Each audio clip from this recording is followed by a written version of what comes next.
now.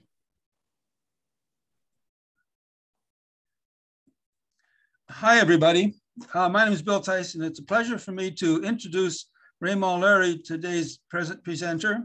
It's actually a reintroduction because almost a year ago, Raymond gave us a talk on the policy situation for introduction of electric vehicles.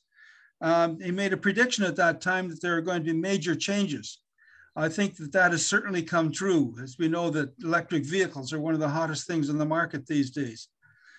The introduction of more and more vehicles is going to cause the need for more and more electric power, of course. And one of the major problems with power that's generated by renewables is the storage. So one of the options is to count on electric vehicles as backup storage. And this is going to be the topic, or one of the things that Raymond touches on today. So Raymond's talk is ready to go. So over to you. Oh, by the way, I should mention that there'll be a question and answer period afterwards. So please put your questions into the chat and we'll put you on stage according to the order in which we receive the questions.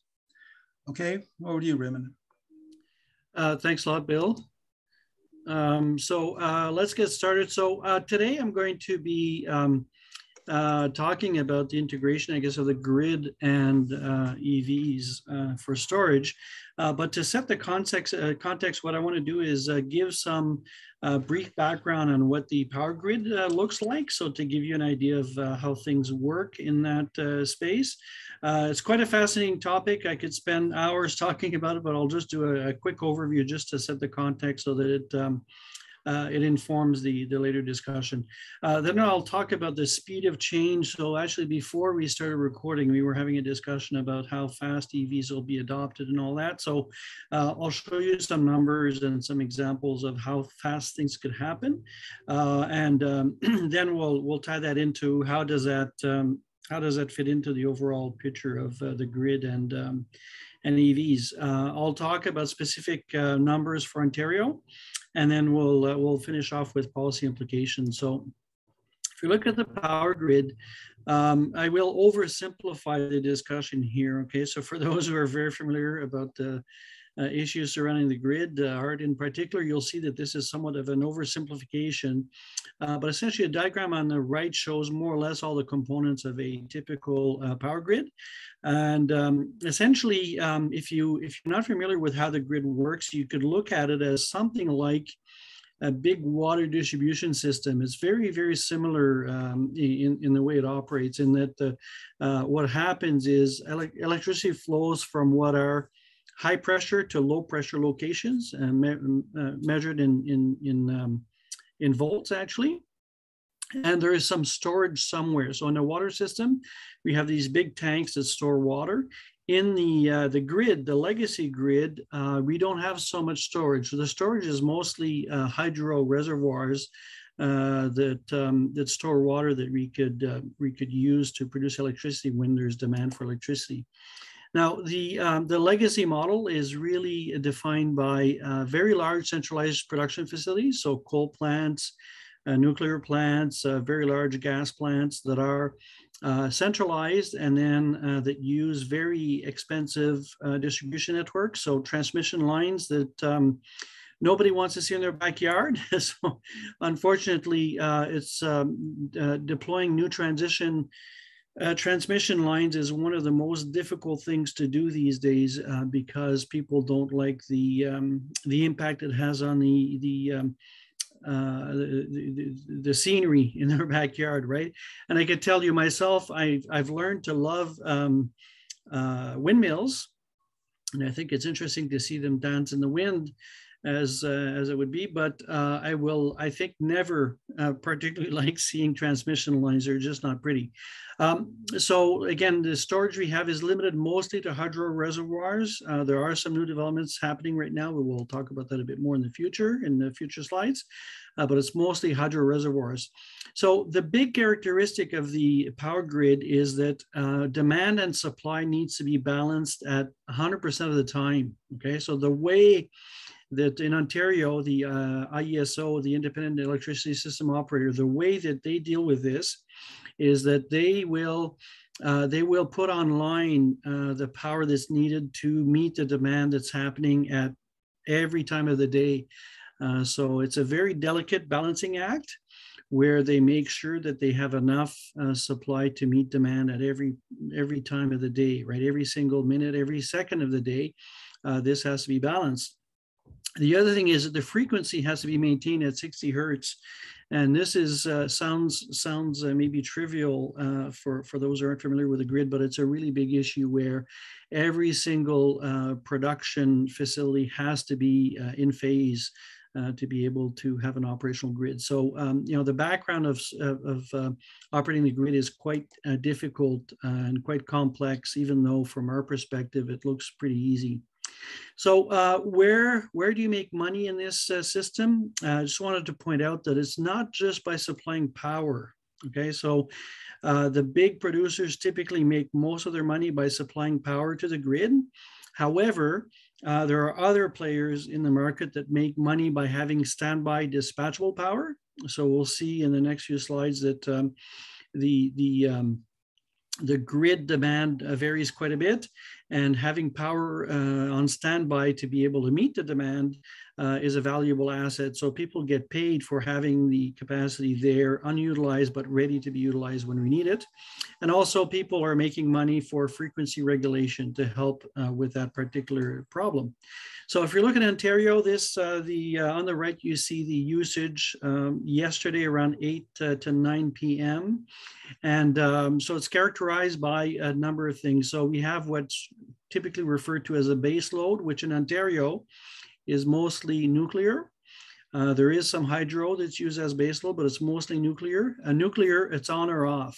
Okay, so if you want to operate nuclear in an efficient fashion, you keep it on all the time and you turn it off only when you're doing maintenance. Okay, we don't have coal in Ontario anymore, but if you were in a jurisdiction where coal is a power source, it actually takes hours to spin up a coal producing or facility producing electricity with coal. So it's not an instant power source, but forecasting of demand allows the operators to bring these facilities online when they need them to be able to meet demand. Hydro is a bit faster. It takes an order of minutes for the turbines to spin up and start producing electricity.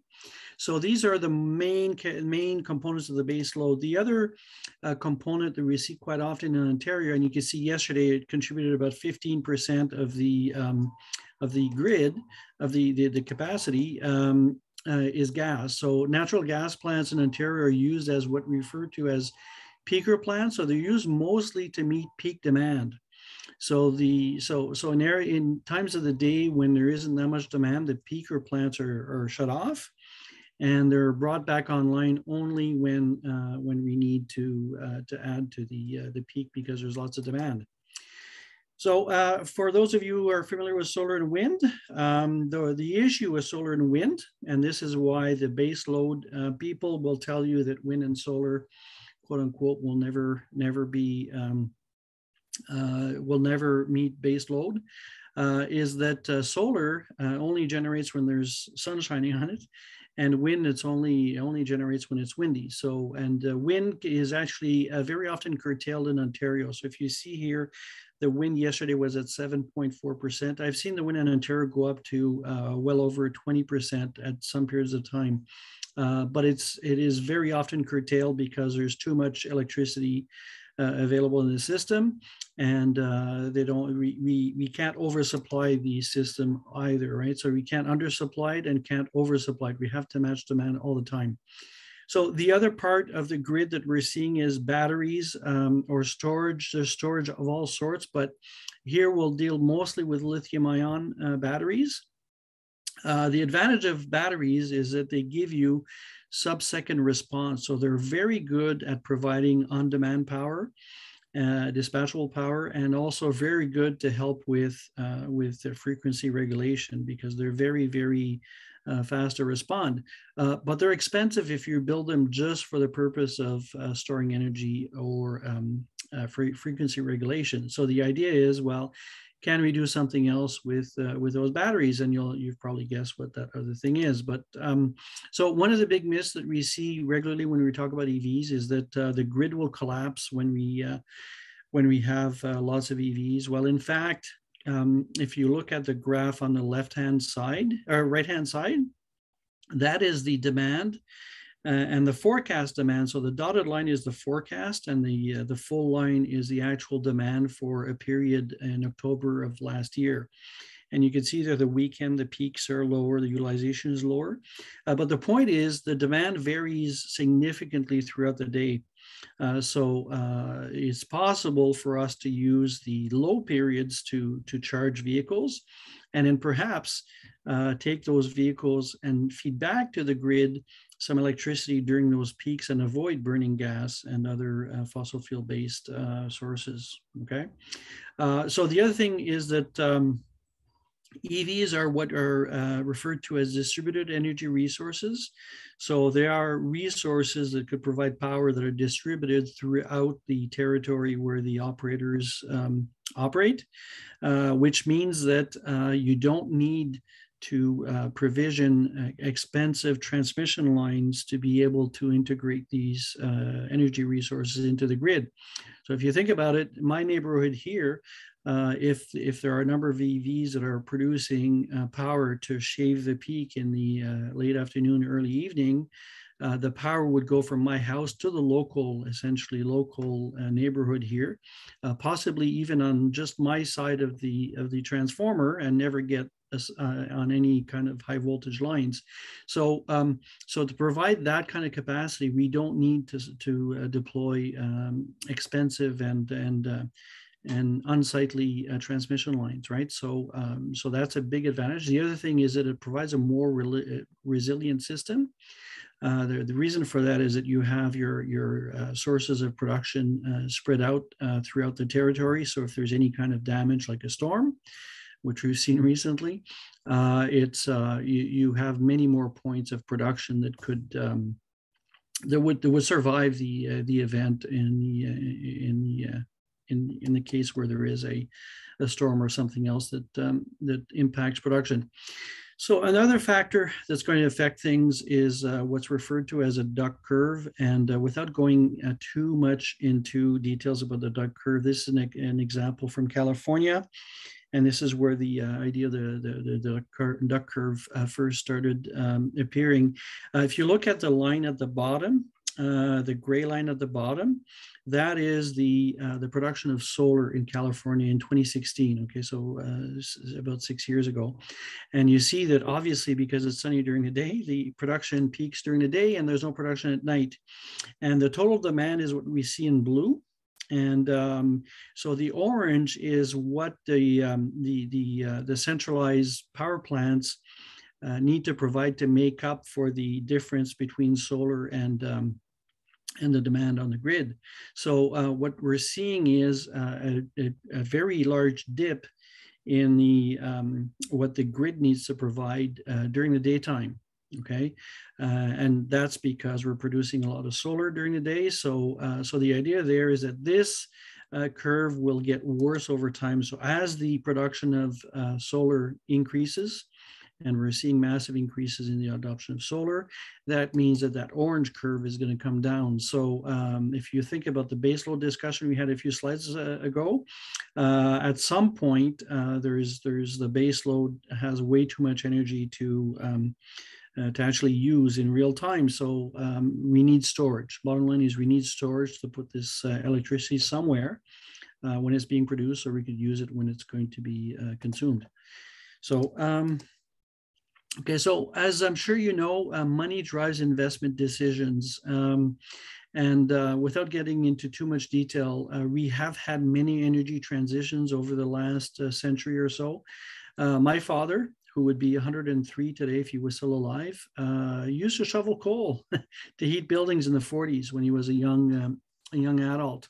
And then we switched to mostly oil around the 60s, and then we switched to natural gas for the most part after the 80s. And now heat pumps are actually, from an operational perspective, heat pumps are cheaper to run than even natural gas. And that will probably become more so with carbon pricing going forward. and the improvements in technology in heat pumps. So technology changes, and technology drives what are the solutions that we use to do specific things, right? One of my favorite sayings is, don't ask a barber if you need a haircut. And this is Warren Buffett has said that.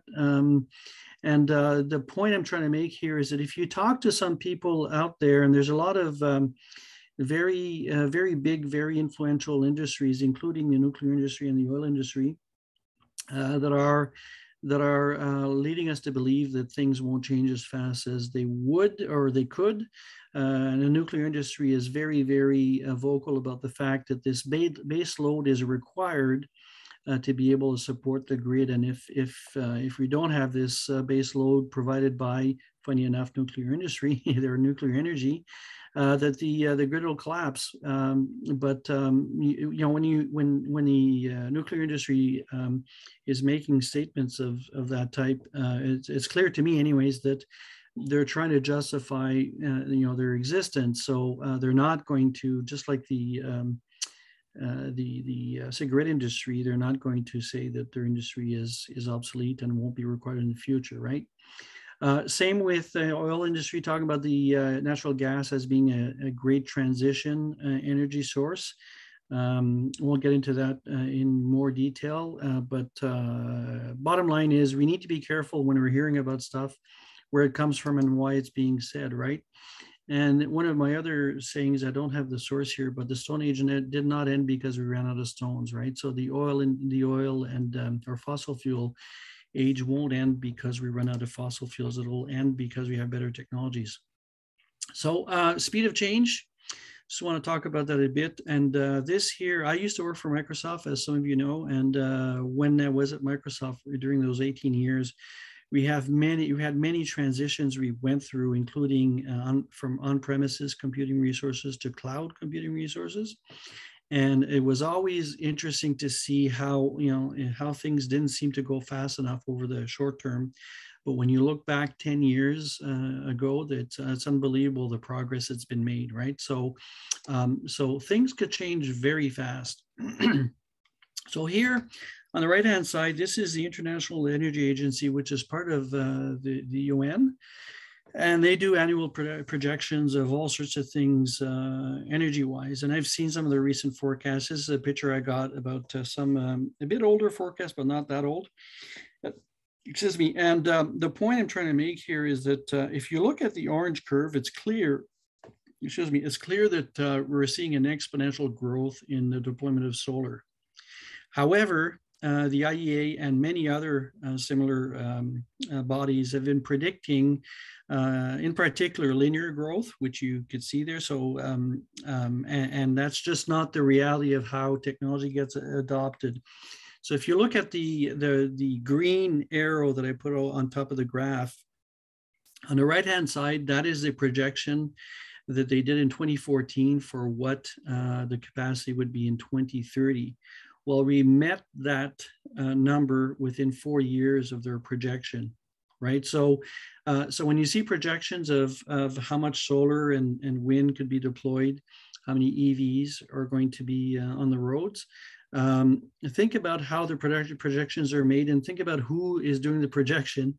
And you'd be surprised sometimes that people who are in the energy business, like the International Energy Agency, are reluctant to predict very large increases. Okay, so one other famous projection that was done in 1980, AT&T had commissioned a study for McKinsey, which is one of the biggest consulting firms on the planet.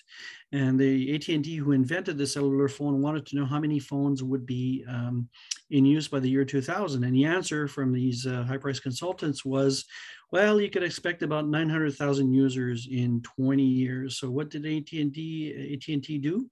They decided that they wouldn't get into the cellular business. Well, it turns out the reality was by the year 2000, there were 109 million users, and today there are somewhere around 8 billion cell phones existing on the planet. So just about one per, not employee, one per inhabitant of the planet. So that's a lot of cell phones, a real big miss in terms of projections of what would happen. And my proposal to you is that we're misreading the future for energy in the same way. So if you look at global energy capacity, this is how much it's growing. If you look at wind, solar, PV installations, that's how much it's growing. So we're seeing exponential growth in both cases, and it's accelerating all the time. Why is it happening so fast? Why are people putting so much solar out there? It's a question of money. So it goes back to money. So you can see that. Actually, let me go back on this just for a second. Oops. So if you look here between 1980 and 2020, the price of solar has actually gone down by 99%. Okay, so 99%. You're paying $1 for what you used to pay $100 for. Okay. Very, very large decrease in costs. And what we're seeing is the cost continues to decrease. Same with wind, same with batteries. So much so that the newest coal-fired plant in Australia, they've actually written it off as worthless because renewables are that much cheaper. Okay, so there are plants in very conservative states in the US, so North Dakota in particular. There are utilities there that are trying to close down coal plants earlier than expected. Why? It's because they could deploy wind and solar, new wind and solar, at a price that's cheaper than buying coal to power the existing plants. Okay, so that is how cheap solar and wind have become. So what we're seeing is a massive increase in adoption. Similar issue with lithium-ion battery prices. So my first electric vehicle, I bought it in 2013. So the price of the batteries was about $600 per kilowatt hour. That means with 85 kilowatt hour, about half the price, about $50,000 worth of the price was the batteries. And if you're buying a similar vehicle today, the price is somewhere around $100 per kilowatt hour. So the same battery would cost less than $10,000. So that's a very large change that is driving changes in the economics of EVs compared to gas vehicles. So, and we can see the demand is increasing, and as demand increases, new R&D is spent, new production facilities are put in place, so the price continues to drop, and that will happen for some time still. It's not, the drop isn't quite finished yet. So if you look at the bottom line from all of this, excuse me, is that solar and wind are the cheapest source of electricity just about everywhere on the planet right now, okay? And the prices continue to drop, and they're actually outcompeting all other sources. I didn't want to spend too much time on this, but I've got some data that shows that even the nuclear, which some proponents are saying is a very cheap source of energy today, is 3 or so times more expensive than solar and wind. So what's happening? People are going to lower cost solutions. But the problem is, as we talked about before, there are intermittent sources of electricity. So we need storage. We need storage to be able to store the energy while when it's produced, so that we could use it when it's needed, right? And by the way, the EV market is growing exponentially. I'll show a slide about that a bit later in the presentation. And really the only barriers that are keeping this phenomena from growing faster and faster, it's not monetary, it's not investment, it's not capital funding, it's non-monetary barriers. So regulation and things of that nature that are keeping the transition from happening faster. Excuse me. So EV batteries in particular, if you look at EV batteries, they're a very inexpensive source of storage. Why is that the case? It's because if you have an EV, you already have the battery, right? So, and if you look at the graph on the right-hand side, what it's showing, the $21 it's showing right at the bottom right-hand side is the cost of providing two-way charging, bi-directional charging for an EV that you would already have and that you would already have a large battery for. So if you think about Art's Powerwalls at home, I'm not sure which capacity they are, but the new ones, they're around 13 kilowatt. So a typical EV will essentially be carrying 4 or more of those wherever it goes. So when it's parked in your garage, well, why not use it, right? It's much cheaper than natural gas. You can see that on the chart on the right. And a bit of terminology here. So V1X is one-way charging. So essentially, what we're talking about doing when we're talking about V1X is demand shifting. So instead of charging your car when you get it home at night, you charge it whenever the grid thinks it's the best time for you to charge. So when demand for other demand sources is low, then we would be charging our cars, right? All EVs today have some form of control that would allow you to do that. Okay, so in my case, with my phone, I could determine when the car will start charging. Wherever I am on the planet, I could do that, which means that we could have centralized systems that do the same. And we could aggregate a whole bunch of EVs into one virtual power plant that would be able to determine when, actually it's one virtual consumer in this case, and we'd be able to determine when these vehicles charge automatically if we wish to do that. V2X is the generic term for vehicle to some other loads, right? So in particular, vehicle to grid is what we usually talk about. And the idea there is to take the energy from the battery and shove it back into the grid somehow. For that to work, we need the EV to support that, and we need a charging station that supports that. Okay, and you'll see a bit later that is a bit of an issue right now. From a policy point of view, that's an area of opportunity, right? So if we do a bit of math for EVs in Ontario, and this is fairly straightforward math without any outrageous assumptions or anything of that nature. So if you assume that we're charging at 30 amp at 240 volt, which would be a typical level 2 charger, home charger that you would have, that's 7.2 kilowatt that you're using. So if there are 1 million EVs that start charging at the same time at peak time, so if you look at the diagram on the right-hand side, where you see the green arrow, that is the peak on a Friday evening last fall. So if you have a bunch of people that are coming back from work and just plug in their car and let the car charge right away, what will happen is the evening peak will grow substantially. And if we're looking at a million vehicles, which is still a small proportion of the fleet in Ontario, that would add somewhere around 7 gigawatt to the demand, right? So that could be a problem. So we need to be able to control that and need to be able to do to have vehicles charge when the grid is more amenable to charging vehicles. So if we look at 2040, we'll have around 10 million light duty vehicles in Ontario that will be electric. That's the projections we have at EFCO. Whether if you look at other projections that are out there, they're all getting fairly close to that. So where by 2040, the bulk of the fleet will be electrified. So that's somewhere around 10 million light duty vehicles just in Ontario.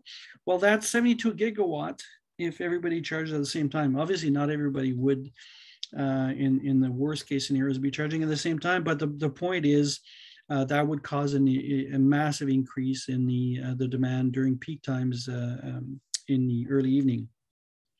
And that's without considering e-buses and heavy duty vehicles and all that. But there's an alternative to this, right? So if you look at some math for the alternative, in reality, the average Canadian only commutes about 30 kilometers a day. And it takes less than 60 minutes, less than an hour to charge 30 kilometer on a level 2 charger at home. So in my case, it would take about 40 minutes to recharge 30 kilometers.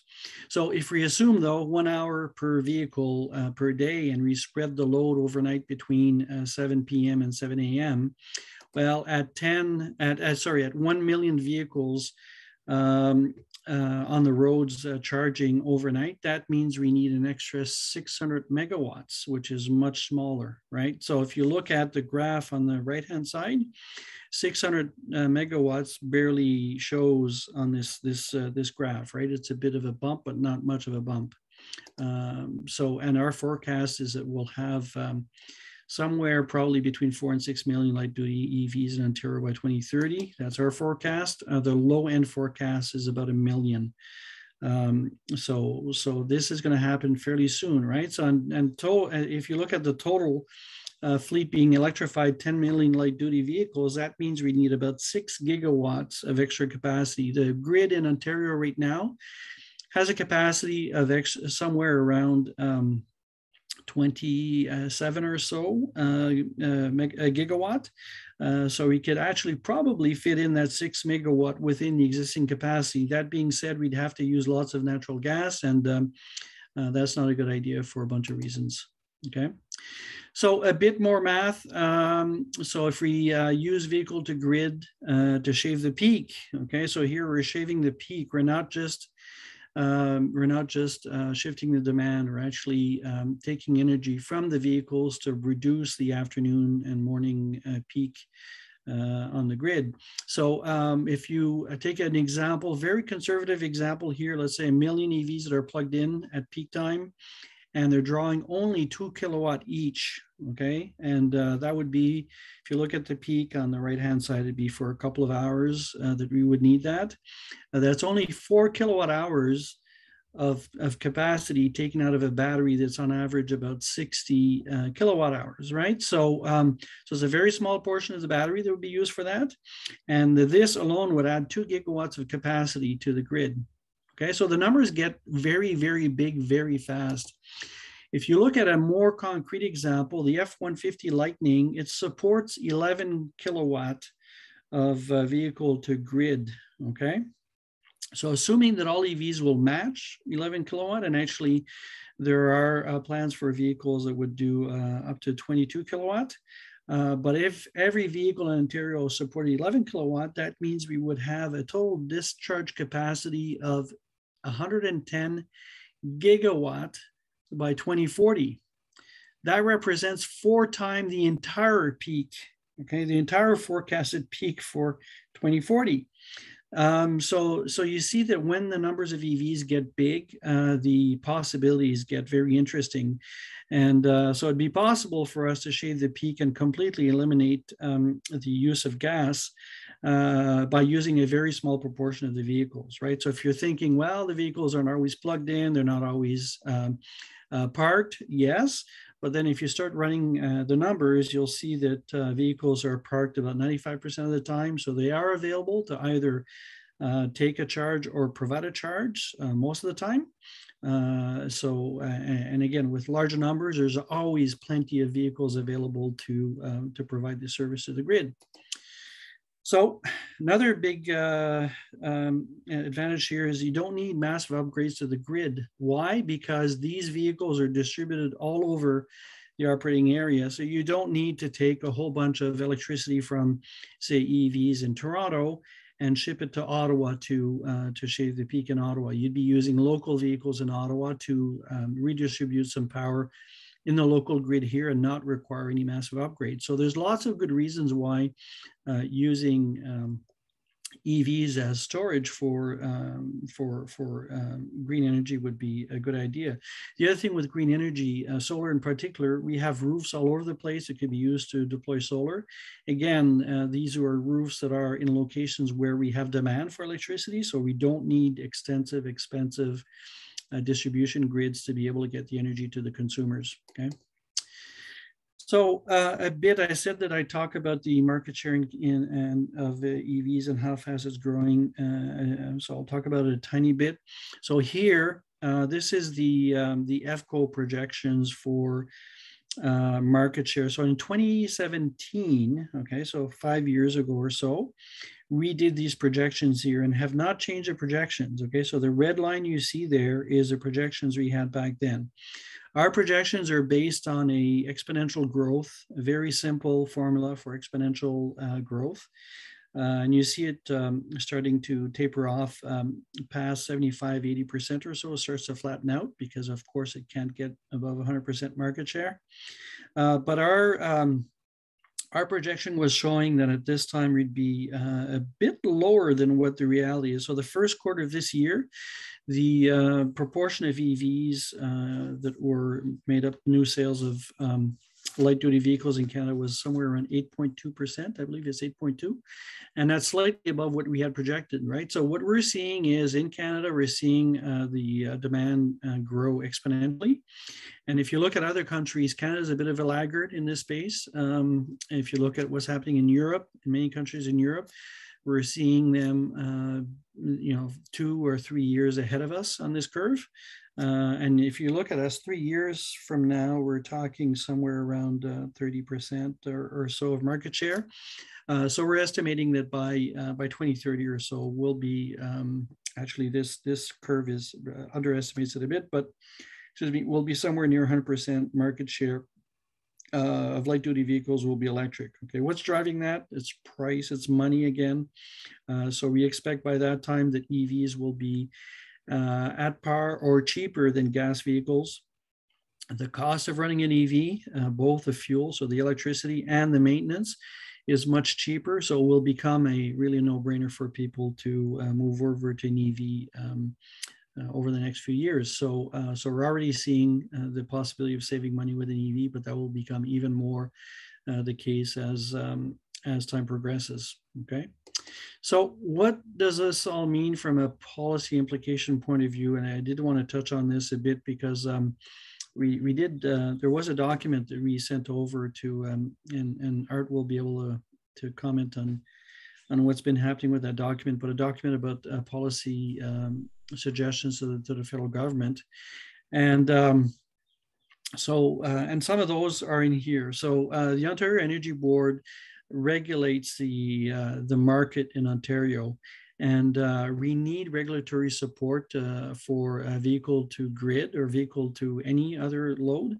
The OEB is working on that, and there's a pilot that's going to happen with Hydro Ottawa with Blue Wave AI. That pilot should start in the next few months. There's another set of pilots that have been happening in Oshawa and other parts of Ontario, where they're looking at vehicle to grid, and they're looking at how do they control the devices, how do they compensate people sufficiently for the fact that we're using the batteries in their vehicles, et cetera, et cetera. One of the projects that was done, can't remember which one it is exactly, they determined that the value being provided by one vehicle equated to about $8,000 per year. So that doesn't mean that that the utility would pay you $8,000 to get the service from you. But if you think about the value that's provided there, you can actually finance a brand new EV, put it in your garage and use it for vehicle to grid and pay for the vehicle just with that service you're providing, right? So the reality, though, is that, of course, the utilities will want to take some of that money, want to get their cut and all that, and there's other people in the ecosystem that they're going to take their cuts. But bottom line is you could expect that there'll be programs in the future where you will, in exchange for you letting a centralized system manage the charging and discharging of your vehicle, you'll get some compensation for that. Okay, and it should be compensation that would be interesting enough to make it worthwhile for people to do that. Okay, so the pilots are there to try to figure out how to aggregate these EVs. Okay, so the idea is that we can't have each EV acting independently, and we can't have the IESO does not want to be running every EV independently. They want someone else to figure out how to aggregate these into one large virtual battery and get the ability to provide power on demand to the grid, right? So the pilots are designed to figure that out, figure out the business side and how to make that work.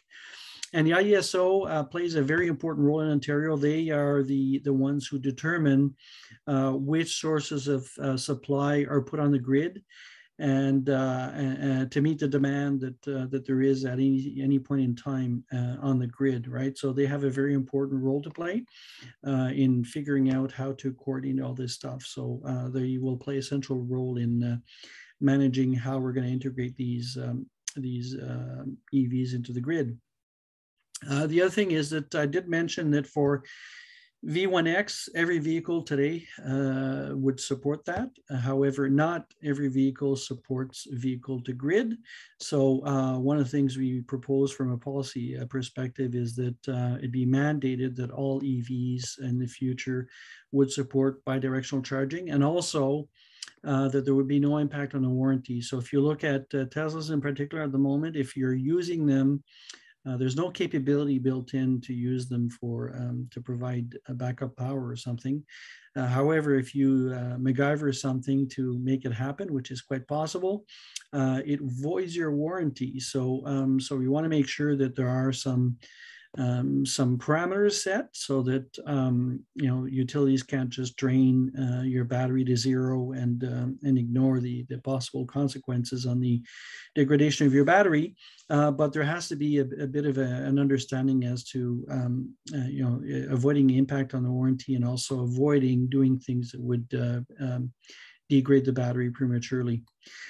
Same thing with charging stations. So charging stations that are sold in Canada at the moment, I don't believe there is anything, perhaps with the exception of the Ford solution that's sold that supports bidirectional charging. And they have to be at reasonable cost. So the solution from Ford costs somewhere around $6,000 in the US. That's a bit expensive. It is not outrageously expensive, if I could put it that way. So if you're living in the country and you're looking at your F-150 Lightning to be your backup power supply as well as other things, maybe it's worthwhile you're doing that, because then you don't buy a generator, you buy the pickup, which has the battery instead of the generator, right? So, but it's still, I think, for the average consumer, a bit too expensive. So just on to finish off, we were discussing this earlier before we got onto the actual call.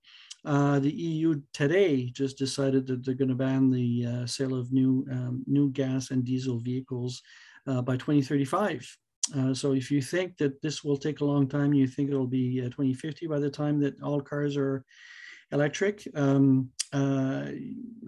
have to disagree with you. I think it's going to happen much faster than that. And if you want the proof from the oil industry, the CEO of ExxonMobil a couple of days ago said that every new passenger car sold in the world will be electric by 2040. Okay, so this is big oil saying that all vehicles will be electric by 2040. So this is going to happen. It's a question of time. The exact timing will depend on a bunch of different things. The war in Ukraine certainly has had an impact on supply lines and all that, and had some major impact on the oil industry and gas distribution and all that. So, you know, there'll be some bumps in the road, but at some point in the near future, we'll be driving 100% electric vehicles. So I guess that is the last slide. So Bill, if there's any questions. Well, thank you very much. That's a very comprehensive and overall quite encouraging picture that you paint. There are a lot of questions lined up. In fact, the first was from Derek Paul. So Derek, if you're ready.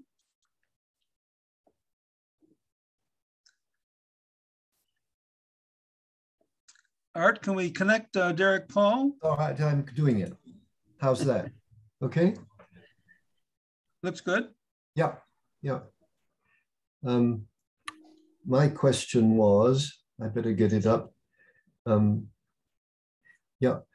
My question was about the opportunities for reducing the base load.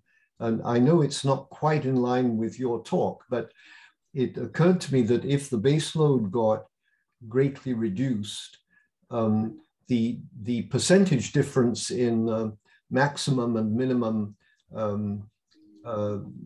requirements for electricity would be relatively larger, but maybe not larger in kilowatts. Do you have any notion of that? I don't know if I have any particular comments on it, but what I could tell you that if you look at from the demand side, what's driving that need for the base load is things like refrigeration and which runs 24 hours a day, Yes. lighting, which runs in many cases for underground garages and hallways and all that. Those are things that run all the time, right? Yes.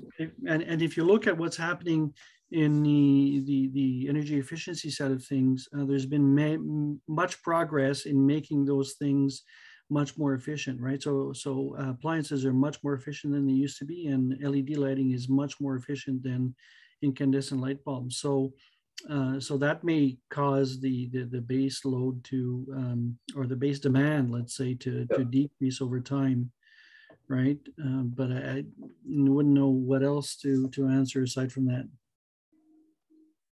Thanks. Okay, we've got Art Hunter up next with Jeff Strong on deck. Okay, I guess, Raymond, I'll just maybe kick in and say one of the energy efficiency easy to incorporate is hot water. We do not have to heat our hot water the same amount 24 hours a day. And that is a big energy saver. Yep. My question is, though, when you talk about converting all vehicles to battery or to EVs, can the suppliers of these EVs keep up to the demand? Because right now, I know wait times are a year, and I've heard some horror stories of 4 years and what have you. And of course, the demand is going up much faster than the existing supply. So are the suppliers going to catch up? And of course, at the same time, are the supply chains that are feeding those suppliers able to keep the pace? Yeah, so lots to unpack there. So if you look at what's been happening over the last few years, so there are some supply chain issues that are caused by temporary things like the war in Ukraine and COVID and all that. That being said, over the last, say 5 or so years, we're seeing a massive increase in the amount of factories that are being built to build batteries for EVs. So the biggest supply constraint for EVs right now is batteries. Chips are to some degree, but the longer term constraint is more about batteries. So there are somewhere upwards of 200 different plants being built or in operation today to make EV batteries. Okay, so if you listen to what Elon Musk was saying about somewhere around 5 years ago, he was saying that he needed 100 gigafactories, which is his term for a large battery factory or large factory. He needed 100 worldwide to support to have enough batteries to produce 100% electric vehicles, right? So there are right now, maybe not factories that are as big, but there are literally hundreds of factories that are either in operation or being built to meet demand for car batteries. So there will be enough batteries. It's a question of time. In terms of raw materials, which is a question I get a lot, number of factors there. So the big constraint right now with raw materials is nickel and cobalt. And the way the manufacturers are dealing with that is they're actually going to chemistries that do not require either cobalt or nickel. So even the nickel, the batteries that use nickel at Tesla use about 90% less cobalt than they used to. So cobalt being a fairly constrained supply and very expensive material to buy too. Same with nickel, by the way. So what Tesla and others are doing is they're going to lithium iron phosphate chemistries that don't require nickel or cobalt and have much more abundant ingredients. When it comes to lithium, there's been a lot of talk about the supply of lithium worldwide. Turns out that the sea contains enough lithium to produce the equivalent of something like 1 million 1 million times the annual production of batteries these days. So, so the sea is only one supply of lithium, but there are many other supplies. And as the price of lithium has increased recently, we're seeing a lot of people getting into the business of extracting lithium because they could make money, right? So we don't expect to have a shortage of. I mean, there'll be supply constraints once in a while, because as things grow, supply never really matches demand perfectly, but we expect supply to increase to match the demand for lithium over the foreseeable future. And once the full fleet is electrified, we'll have massive recycling of materials, and a good proportion of the lithium will come from recycled batteries. So we won't need that much brand new material being mined. Okay, thank you. Good. Jeff, you are up now with John Meyer on deck. Ray, thank you for a very enlightening talk. I quite enjoyed it. My question is, would this constant two-way charging on an EV damage the EV's battery? Okay, very, very important question. So, so it depends on the battery. It depends on a bunch of things. So if you look at the studies on battery longevity, and this depends on the battery chemistry somewhat, but let's say the batteries that are the most at risk, if I could put it that way, if you look at the studies, they show that if you're keeping the battery somewhere between, say, 25 to 75%, the number of cycles the battery will support just skyrockets. Okay, so if you want to abuse a battery to the maximum, what you would do is you would discharge it to 0 and charge it to 100, discharge it to 0 and back to 100 all the time. Okay, reality is that that's not how people operate their vehicles. They rarely bring it down to 0, and in most cases they rarely bring it up to 100. So, and part of the reason for that is that it's known in the owner ecosystem, I guess, that it's better to keep the batteries at a state of charge that's lower. So if you remember the example that I took for Ontario that said 2 kilowatt hour, that's why I use a very small number, because if 2 kilowatt hour is taken from an average battery on a daily basis, and the battery is 60 kilowatt hour, and this happens when you get home after your 30-kilometer commute, that means that you're just overall in the day with your commute plus the discharge that would happen with a vehicle to grid, you're only discharging 5 to 10% of your capacity, right? So you're not doing cycles from 0 to 100, right? So that would minimize the amount of damage that could potentially happen there. The other thing that's perhaps even better news is that we have batteries now that are predicted to last essentially indefinitely. We're talking about million-mile batteries that could be charged at 100% regularly without damaging the battery. So that problem is becoming less of an issue going forward. Now, that being said, that's part of the reason why I envisage that this won't be a mandatory thing, that people will have a choice as to whether they want to participate in this type of program or not. So there needs to be a pricing mechanism to encourage me to put my vehicle in the system and let hydro play around with charging and discharging the battery, right? So we expect there'll be some compensation for people who participate in this. Excuse me, and that will help lower the price of EVs even further, right? Right. Jeff, you had 2 questions. Are you satisfied? Yeah, I'm just. Oh, yeah. So you mentioned the no need to upgrade the grid. I mean, you're talking of Ontario there, but what about this 4.5-hour difference between Western and Eastern Canada? Would an improvement in the West-East grid be beneficial too? Well, that would be beneficial for other reasons, really. So if you think about it, the sun will shine in the west when it's dark here. So if you could that's what I meant. Yeah. Yeah. So if you could take solar from the west and consume it over here at certain times of the day, that will certainly make a difference. So I would I'm certainly looking forward to having more extensive, grid ties between the provinces to make that happen. Same with wind, by the way, right? So the weather is different in every part of the country, and if it's not blowing, the wind's not blowing here, it's probably blowing somewhere else. So we want transmission lines to be able to support that. Now, that being said, we're seeing cases, you may have seen not too long ago, that Vermont has actually blocked a transmission line that Newfoundland wanted to use to sell power, hydropower, clean hydropower, to New England. So deploying transmission lines is difficult at best and expensive too.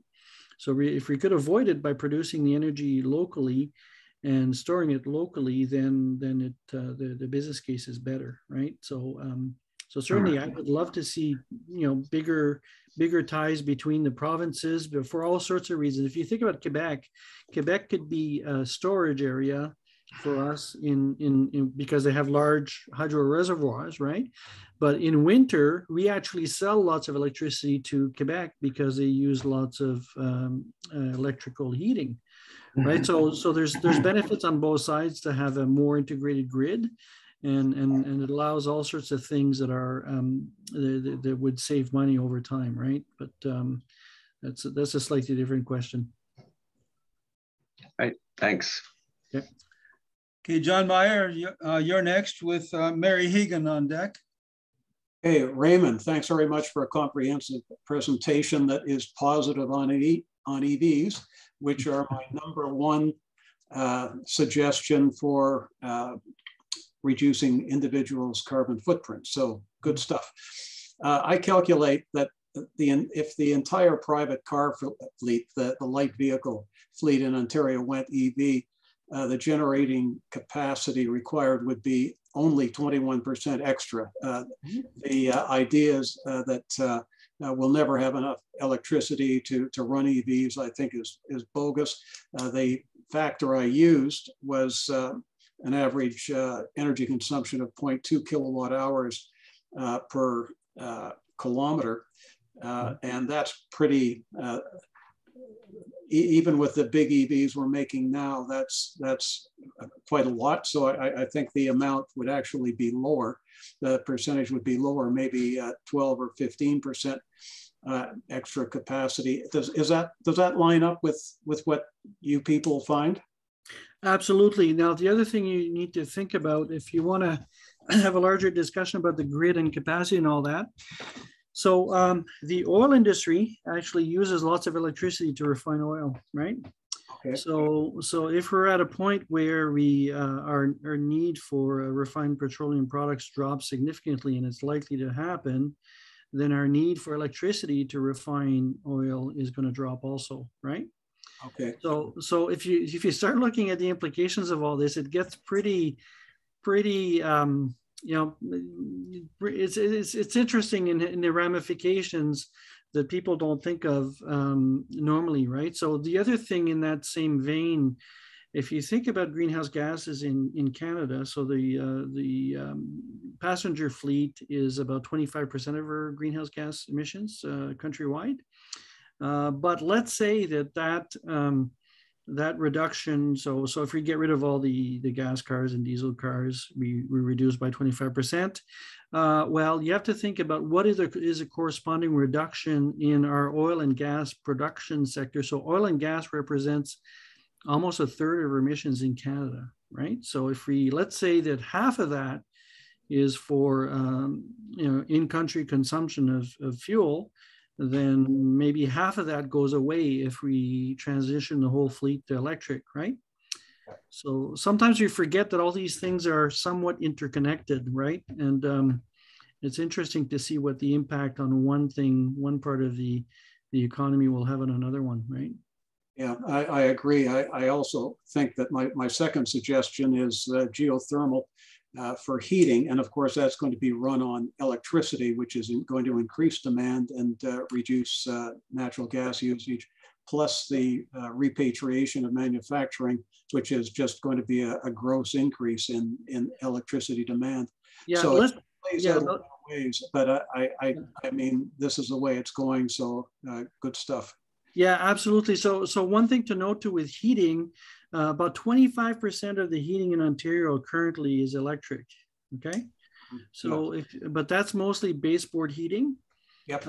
In rentals and all that, and you normally inefficient heating and all that. But let's say that we're talking apples to apples comparisons between 25% of the housing is heated electric, and we switch that to heat pumps. That electricity we use for those 25% of the homes could probably actually meet the demand of 3/4 of our homes with heat pumps, because heat pumps are so much more efficient, right? Yeah. So again, it's very interesting sometimes when we think about, well, if you're going to do heat pumps, it's going to increase demand by a lot, but in fact, maybe not, because it's going to reduce demand in some of the areas, right? That's right. Okay, good stuff. Thanks. Okay, Mary, you ready? With John Legge on deck. Okay. Raymond, you mentioned a few minutes ago that it's best to ideally to produce both energy and store it more locally. Mm-hmm. And so my question to you is, how does micro hydro production fit into, let's say, Ontario's projected EV grid system for the future? Interesting question. Actually, there was a thread, I think, on the KCOR group on that not too long ago, right? So you know, I'm absolutely in favor of using any kind of clean energy, but I'll use an analogy with there was this thing, this story on the internet a couple of years ago, I guess, that talked about having turbines in the aqueduct system that would harness the energy of the moving water in the aqueduct system, right? So I think the micro turbines are a similar situation. So that particular turbine in the aqueduct system was being used in Portland, Oregon. And if you know anything about Portland, it's very mountainous, and their source of water is much higher than the city. So they have potential energy that they're harnessing with the water going down the pipe, right? So if you're using that same turbine in Ottawa, you'd have to have something pushing the water, and then you would recover the energy that you've, right? So you'd actually lose energy in the process. So the point is, the micro turbine is a good solution where there is an opportunity to use it, but my concern is that we don't have enough locations where we could actually use it. So it would be a good solution, but the applicability is fairly limited, because it's just like hydro, right? We've dammed almost all of the rivers that we could dam for hydro. So what can we do to increase hydro? It's very difficult, right? So it's a question of having enough resource to exploit there, right? It's interesting you say that, because take the city of Ottawa, it became the nation's capital because it was the meeting of three mighty rivers. Yep. And we have lots of tributaries as well. Mm-hmm. So, you know, you can get into micro hydro. Farmers used to do it in the olden days for their needs. So I think there is probably a potential, but I'm talking micro hydro. I think the big Niagara Fall plants have been pretty well, you know, except in the far north, have been built and are trying to stay in the business. So, but it's just that you didn't talk much about hydro. You talked a lot more about solar and wind. So I'm assuming your research indicates that's the better renewable energy sources for the grid. Yeah, and actually that's a really good point. So if you look at what's happening with Site C in British Columbia, and what's happened in Labrador with Muskrat Falls, I think it's called, we're seeing that new hydro today is more expensive than solar or wind. So the economics don't make sense so much, and also hydro has the unfortunate side effect of blocking migration of fish and things of that nature. So it does have an environmental impact that's not negligible, right? So there's a lot of people opposing new hydro because of the environmental impact.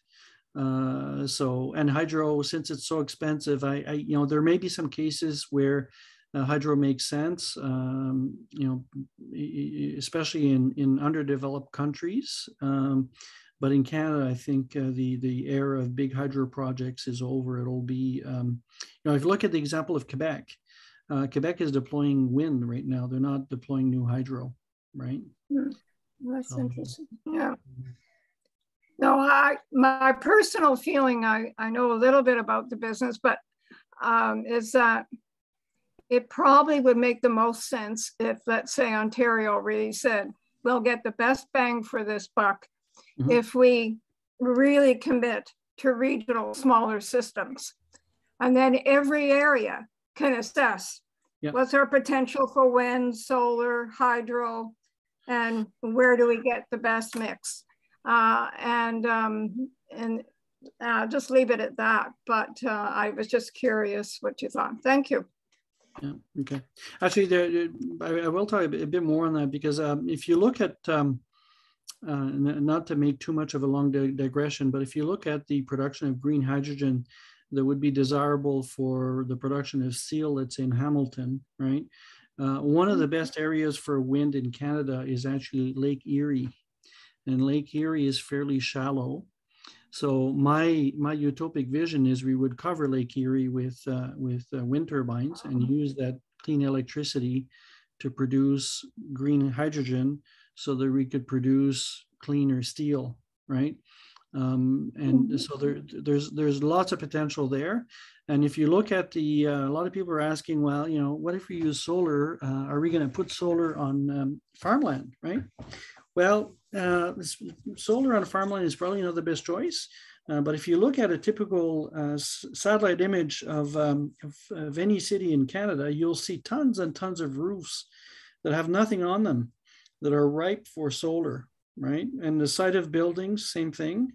Why don't we have solar all over the side of buildings? So there are people working on, actually there's a local company here in Ottawa, Rocco Industries, that's working on a solution like that, where you would have siding on the building, on the side obviously that faces the south, right, mostly, and produce energy from the side of the building too.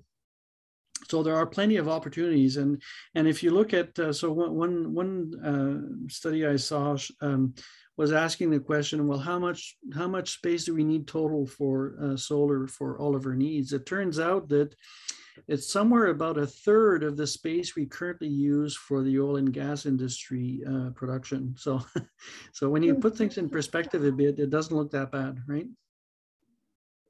Fascinating. Thank you. Welcome. Good, John, you're next, followed by Ted Manning. Thank you, Bill.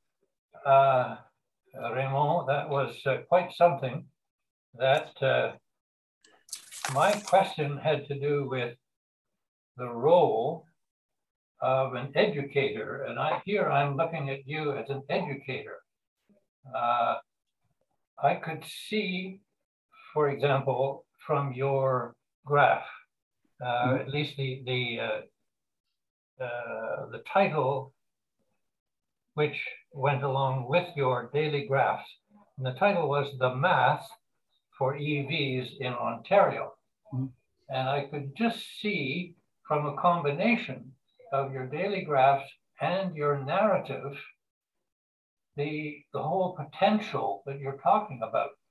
And have you given thought to how much of because I haven't at all thought about it, but how much, is there any conflict between your organization, and I don't see that, well, maybe there is. You see, the point is that it seems that what we need is someone like you, but with a hat that would not raise people's suspicions. They would say, oh, well, look, he's the head of this type of pro-EV organization, and he's talking in favor of the future. Well, the the potential is so large there that are there other educators who can do this without any suspicion whatsoever? The point is that there's a lot of educational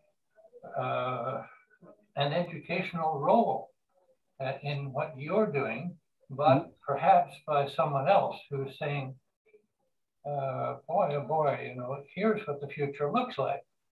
And of course we can't tell if another Ukraine is going to happen and climate change goes out the window and so on and so on, not to mention COVID. But I'm just, in general, do you see a role for someone like yourself, but with another hat on that can say, look, we better get serious about this because that's the way the world is going anyway. And so for you people out there who want to read up on these things, there's a great advantage for you to read up on them and consider seriously going into EVs. Because you know what you said there was your whole presentation was sort of mind-blowing. And so could you wind up your question, John? Okay, that is my question is, what do you see as a role for a public educator to point out the future? Yeah, so first thing I want to clarify is that even though I've got the EVX trailer behind me there in the picture, us at EVCO, Electric Vehicle Council of Ottawa, we're a nonprofit, we're volunteers, right? So, we're not sponsored by, the only sponsor we have right now is CAA, which actually CAA is likely to be less of a winner than a loser in this transition because there's less maintenance and all that and less breakdowns and all that, right? So, but we're not tied to any commercial organization of any kind that benefits from EVs, okay? Full disclosure, I'm a shareholder of Tesla in particular, but that's you know, what I do will not have an impact on this stock price of Tesla. Minimal stuff. Yeah, so it's very important for us at EVCO that we, and I didn't mention it today because I didn't want to talk about EVCO, but it's very important for us when we do outreach that we present ourselves as being truly independent people, right? So I've been driving an EV for 9 years. I've been living and breathing it for a long time and all that, right? And when we provide advice or answer questions from the public, we always answer questions from as independent a point of view as possible, right? So we're not, you know, in other words, I don't have any hats. Oh, right. Okay. The only thing that's motivating us really is the environmental side of it. So you could say that may be biasing my opinions. But you know, given the strength of the movements we're seeing, particularly what motivates the economic side of things, right? So like I said earlier, money drives stuff, right? So if it's cheaper to do things with green energy, that's what people are going to be doing. So funny enough that in Texas and Alberta, they're deploying massive amounts of wind.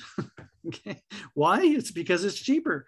Even if they're petro producing regions, they're deploying the cheaper solutions. Ironically enough, it's because of the free enterprise nature of those regions where the utilities are free to pursue the lowest cost solution, somewhat independent of political interests, right?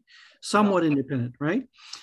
So, and that's what they're choosing to do. And Alberta is deploying, like I said, lots of wind and lots of solar also. It turns out that Alberta and Saskatchewan and to some degree Manitoba are the best places for solar in Canada because they have very little cloud cover. And it's very windy, so they're very good places for wind also. So to me, what we should be asking the Minister of Natural Resources, which I'm hoping to meet in person soon, is why are we focusing on a limited? I can't remember the term for it, but fossil fuels which are being depleted, and not focusing on leveraging the natural resources which are much cleaner and will not be depleted, i.e. wind and solar, right? Those are, we don't pay for them.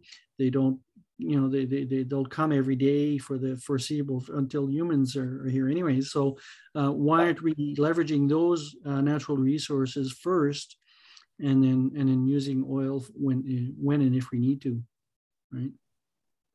Thank you. No. Okay, Ted, you'll be our last questioner today. Okay, well, I have two brief comments and one question. I'm sold. I'm both cheap and an environmentalist, and I'm actually getting in line to figure out which one I can get within a reasonable time. But so I am definitely cash motivated. The other, but some things that we talked about, I'd also comment on the idea of long distance transportation of power. There's a brand new thing on the horizon. Graphene cables will be cheap. Whether they'll be cheap enough to allow us to link 4 hours across Canada, but they are lossless, and once in, they're cheap. Putting them in or not. So that's in the future, and it may actually change the economics of just about everything that will be dependent on power, including timeshare and timing. So it comes to the question I have is, if we are in fact effective at getting people to plug in when it's cheap, sell power when it's expensive, set up a system, I think maybe we almost eradicate that the will to do that, because the smaller the differential gets, the less likely people are likely to follow a cash motive to try and do what is socially responsible, which is to get up in the middle of the night and plug your car in, either to sell power or buy it. So I'm not sure if you guys have thought of that, but it is a very volatile market if it is that price driven. Actually, I have put some thought into that, because if you're familiar with what happened in Australia a number of years ago, they had a very large surplus of wind, and they were having brownouts because when the wind didn't blow, they didn't have enough capacity and all that. Anyways, they solved that by putting a battery. Actually, Tesla actually promised to put the battery in place within 100 days, and they actually delivered on it, which was pretty amazing in itself. But not that I want to necessarily overemphasize the role of Tesla here, but so what happened there is the price of electricity fluctuated tremendously before that battery was put in. But what happened is when they put the battery in, it actually reduced the price of electricity at peak times in particular. And it actually had an impact on other players in that local grid, right? So there's other players that ended up losing lots of money because they were counting on making money on the marginally more expensive electricity, right?